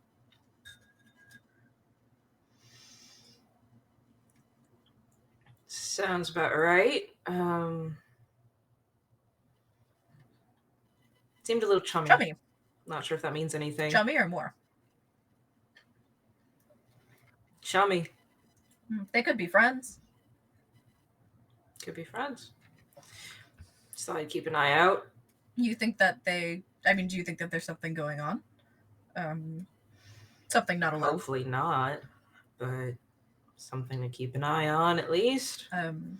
Someone else from Karavik saw it too. From Karavik?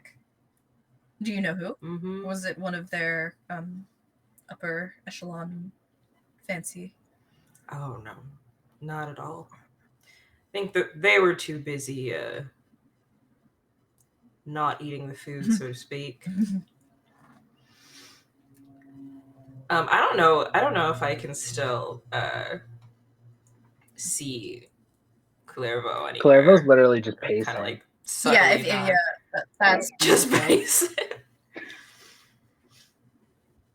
Oh yeah, the one that can't sit still. Yeah, that one. And you see her eyes kind of follow a few of their paces back and forth, back and forth. It's actually kind of hypnotic. I mean, I pace when things are wrong. Should we perhaps go check on them? Sounds like a fine idea to mingle, especially if you two have already shared the intake of some information. And she takes something that it's like cake pop-esque, like from like the dessert thing, and she's gonna feed it to you and then remembers, and then she swerves and eats it herself. Yeah, just as it comes towards me, like the the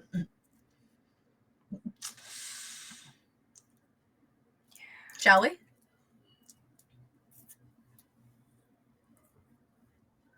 at your command, princess.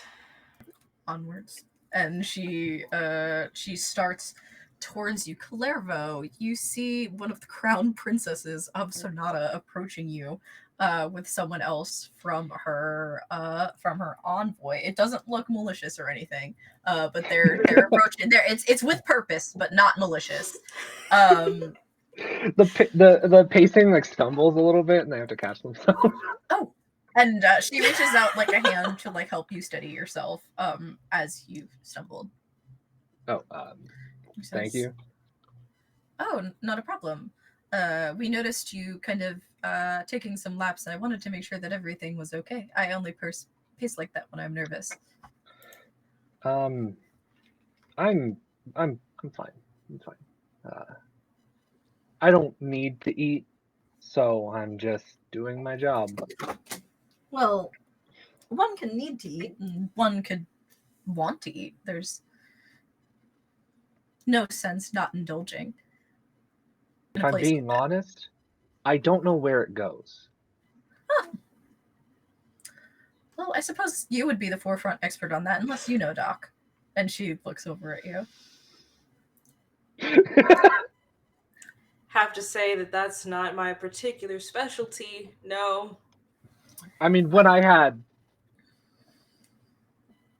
a stomach, I know where it went then. I know how biology works. I used to be alive, but it's just this now. You know, like when someone tells you something so out of pocket that you just don't know what to do with it.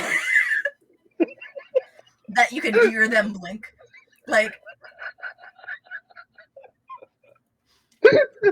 Tavora immediately wishes that like they had like a glass of champagne for each hand. Apologies. you can see Quinn start like 3 different questions, realize that they're impolite, and none of them ever make it out of her mouth. She goes, "Well, it's delightful to meet you. My name is..." And she says something, and it sounds to you kind of like the crash of ocean waves against a barge of rocks. And then she says, "But you can call me Quinn." Beautiful name, Quinn. Thank you. And she looks like that's like a real genuine thank you. Like it meant a lot to her that you said that.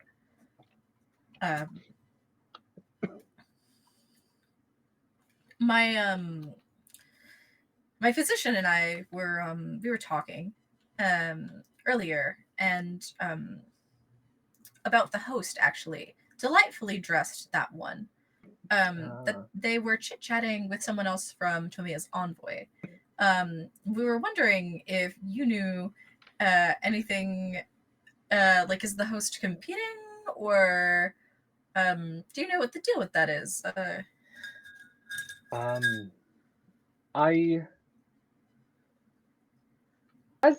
As security, I would like understand some of the rules, right? You would know that Not only is the host not competing, the host is not allowed to compete. I'm pretty sure everyone involved would get in trouble if she competed. That's what I figured.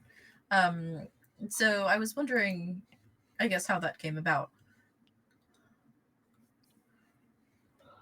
Um, well, if I know anything about high society, it's all about small hellos, right? You know, you can say that again. And she says, and I think that calls for a bit more champagne, shall we? And she looks at Tavora, but she also offers to you if you would like to go with them on their champagne quest, even if you are not going to consume it. If it would not um, impede or be impolite, I'd love to. Oh, not at all. Um, I love to meet new people at these things. They, you know, um, I'm very busy at home. You're doing like the walk and talk now. I'm very busy at home, and I go to a lot of diplomatic events, a lot of diplomatic meetings. But you don't often get to just talk with people at your own leisure. The people that you talk with are picked for you, so it's nice to be able to choose. Understandable. Talking at their own leisure is typically what the people of my planet do. How? I hope that this isn't impolite of me. And she takes two champagnes and she hands one to Devora. What is that like in general? Um, because we've gotten on quite well with Karvik. We've helped you with some of your um. I don't know if you know your tides get out of whack because you have no sun.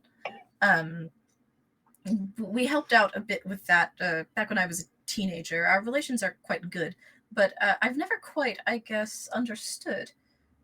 So, what are they like? Um, Truthfully, it varies. There are.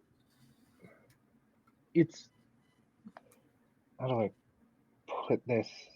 Um, all there really is a ruling class. When everyone lives forever and is rather impossible to kill, it all just becomes family matters at some point. That sounds awful. Yes.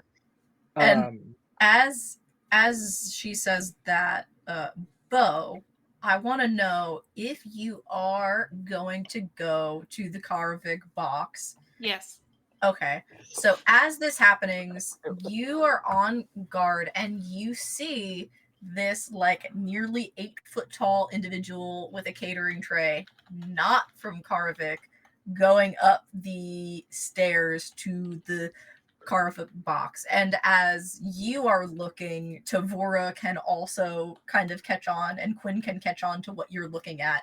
And the three of you see this happening.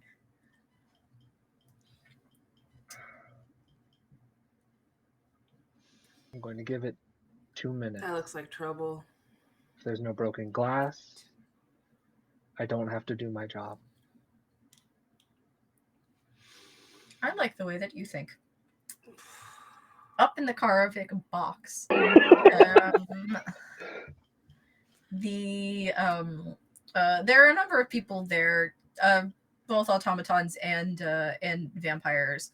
There is one automaton who is basically kind of, this is a very overdone trope, but I'm doing it. Who is like drinking like a glass of oil, like in tiny sips. Good for the joints. Good. And they're kind of sitting off in like little small groups, and yeah, that gentleman is there, and it looks like he's going over some space paperwork, some spacer work, if you will, on the slates with a I don't think he actually would use a touchscreen pen, probably just like a sharp nail, kind of like scribbling out certain things onto the like the hollow screen and swiping around them. But before you can even get his attention, his eyes turn to you as you have entered the room. He says, out loud this time, so nice of you to join us. Yeah, I was thought you would want to talk because you were staring at me really, really hard. Well, yes, I was. And it immediately clicks to him that you did not understand the bit at all. And and he decides in that moment to let it go. And he pulls up a chair for you next to him. And he goes, yes, I did want to talk, actually. Please take a seat. Feel free to divulge as much as you want. We can get you some beverages as well. And he waves his hand, and someone like from the staff brings over like a pitcher of water with a glass for you as well. I am okay. Thank you, though. I need to save room for this.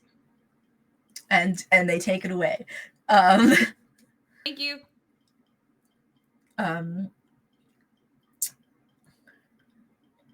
Now, are you going to use the silverware, or are you going to eat with your hands? This matters for a reason. Yeah, it does, and I kind of want to roll for it. I'm not gonna lie. You can absolutely roll for it, or we can base it off of what kind of foods you might have taken. Well, they took everything. Oh, that's So true. there's a full mix.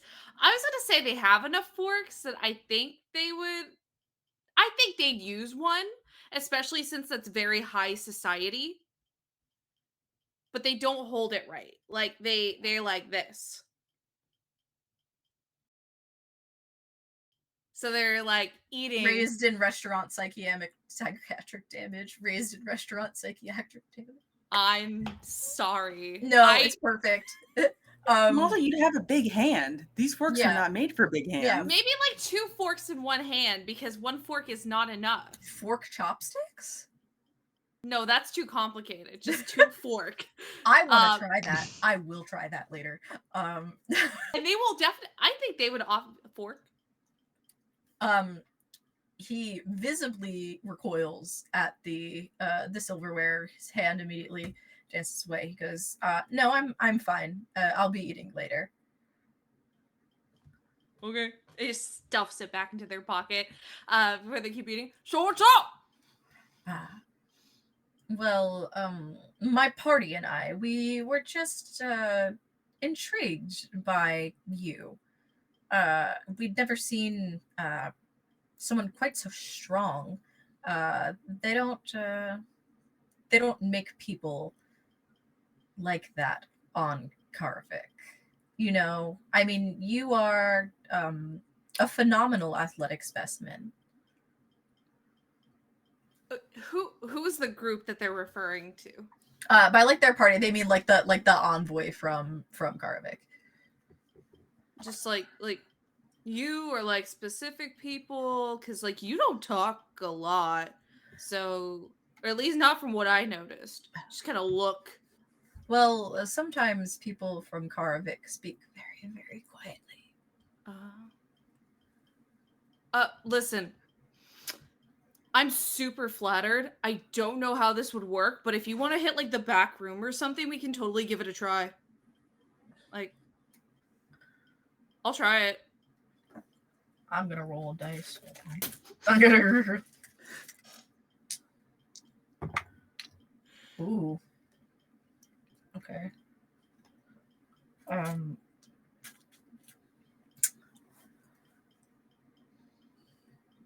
Let's. And he holds out his hand. You notably, the 3 watching from the floor can see, because of Bo's kind of like size and very unique like silhouette compared to the other people that are in that room. You can see them get up and then disappear from the box. They're taking their food with them. Yeah, they should. No, they should. No, this. Yeah. And then they start explaining. So you're like really soft looking. So you have to let me know if I'm hurting you because it rare, they're strong. So you gotta talk to me, okay? Oh no, you're. I'm actually quite sharp. Where? Um. Oh, here. I know that's a thing. It's not what I intended for my night, but I certainly don't mind. And I will, for the peace of all viewers and players, shut the two of them into a room. Wait, they actually do it? I thought if you want, no, they totally want to. But, I just thought that they were gonna go try to like eat him. Like, no, I didn't think well, you were gonna go with it. They will do it, and he will try to bite them. During. Nice. Okay. Yeah. That will totally not bear consequences tomorrow when the coach sees a vampire bite on your neck. More on that next episode. So they have disappeared. Calervo, it's out of your hands now, buddy. At least you're by a doctor, so you can get some like aspirin for your migraine. There's no broken glass. It's been 2 minutes. That's how we're leaving that. Now, I've read, Quinn says, I've read up on, in preparation, all of the past incidents at all of the tournaments of recent past. And there hasn't been a Karvik food, we'll say, related incident in double, triple my lifetime. So if they're going to do something, at least they're going to hide it well, I think. I suppose so. I'm gonna be so for real to both of you. I don't think the tall one knows how to hide things. No. Well, cheers to that being not our problem. And she tips her what? I will glass drink against to the that. docks, and she goes, here, try mine, and then hands you her glass.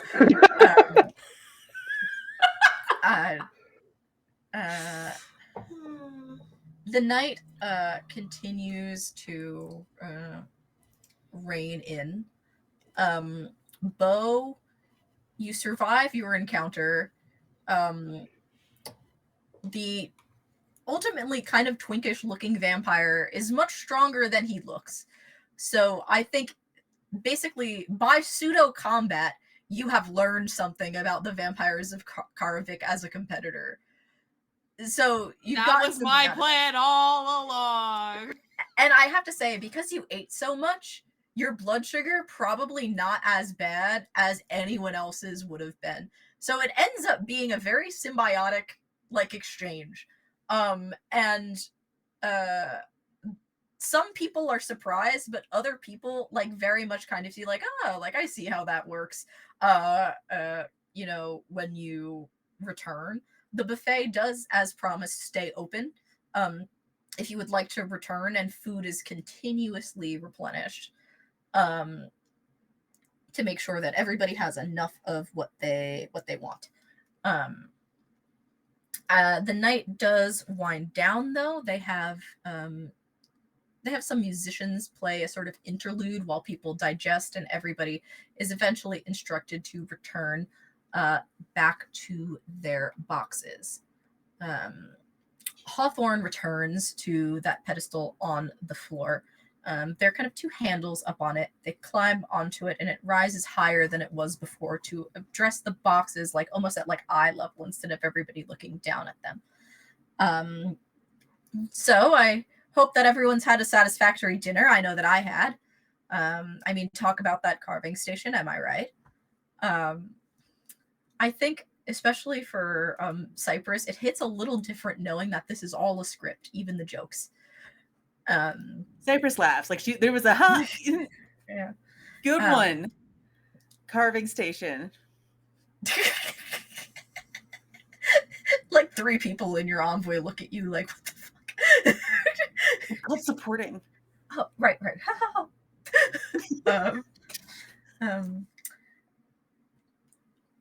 I come to you now with the thing that everyone, I'm sure, is waiting for, the announcement of the 5 games. That's met with some cheers, applause, otherwise happiness.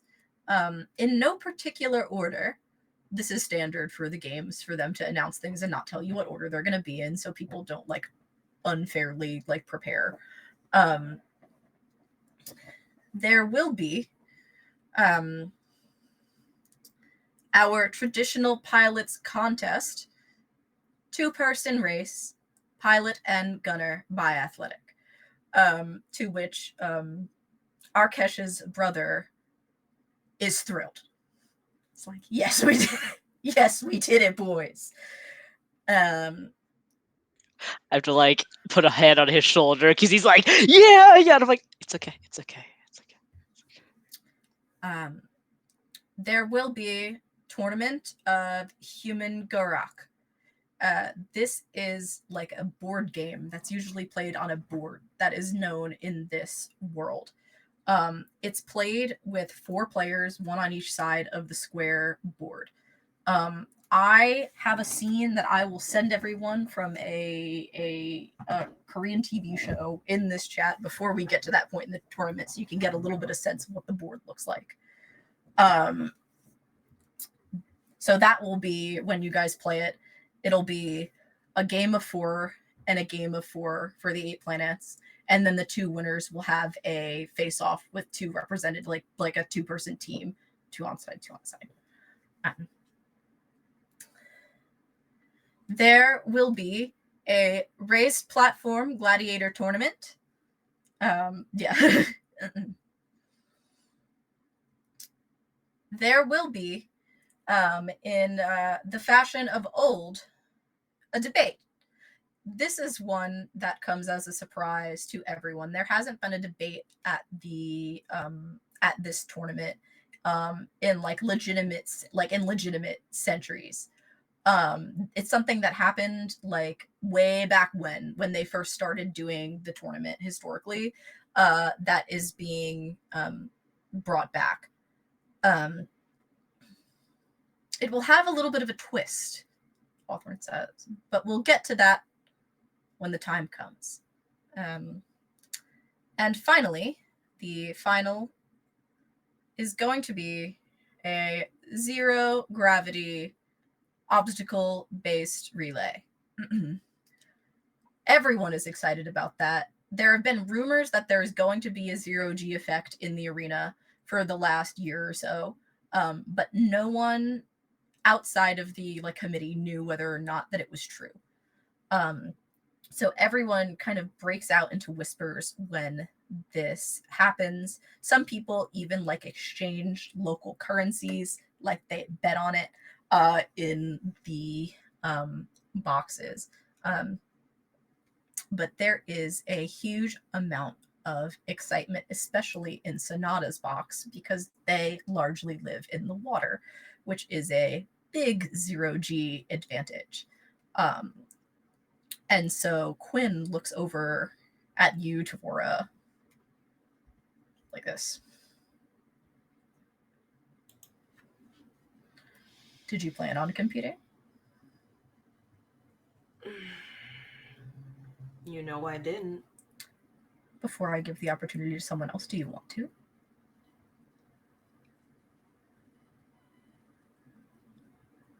Is that a question or an order? For you. Tonight, a question. If you don't decide by tomorrow morning, an order. That sounds about right. Shake on it.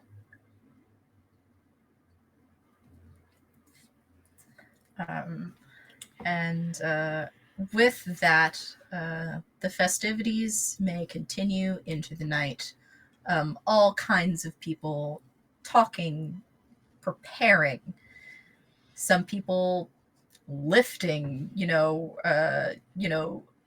practicing with, training weapons. Some people fully indulging in kind of like the party aspect of this who don't have to compete and have nothing on the line.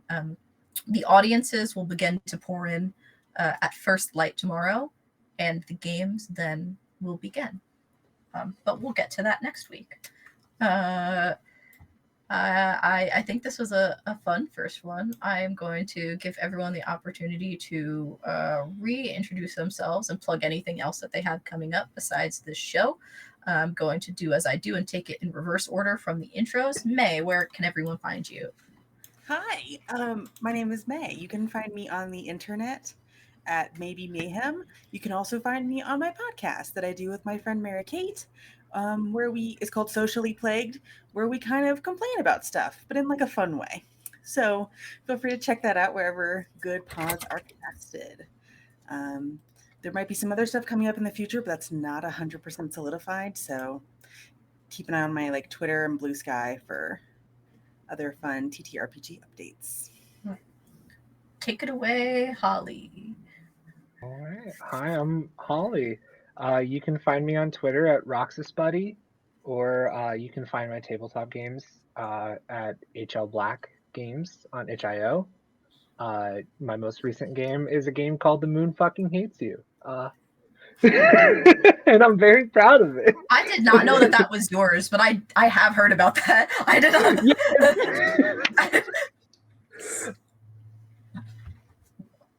All right. Allegro. Hello. I am Alluring Allegro. You can just call me Allegro. You can find me here on Twitch sometimes, and Blue Sky and Twitter and Itch and all the good stuff. Sometimes I do variety games, and sometimes I play on APs on other people's channels. Elliot. Hi, I'm Elliot. You can find me on Twitter or Blue Sky.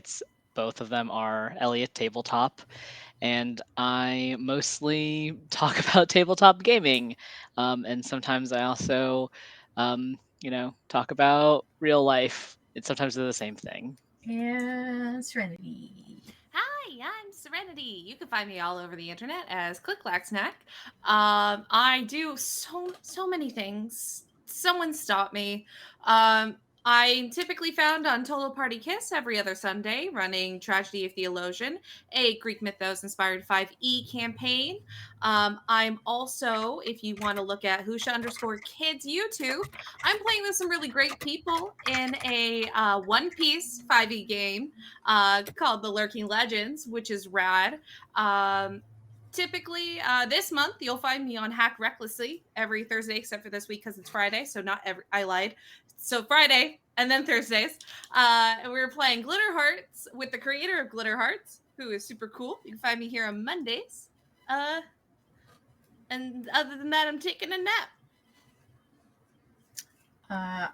I am Max. Before I do my spiel, I want to give a shout out to AJ because he is also our technical producer for this game, and they made sure that we were live and you could see us and you could hear us today. So big shout out to them.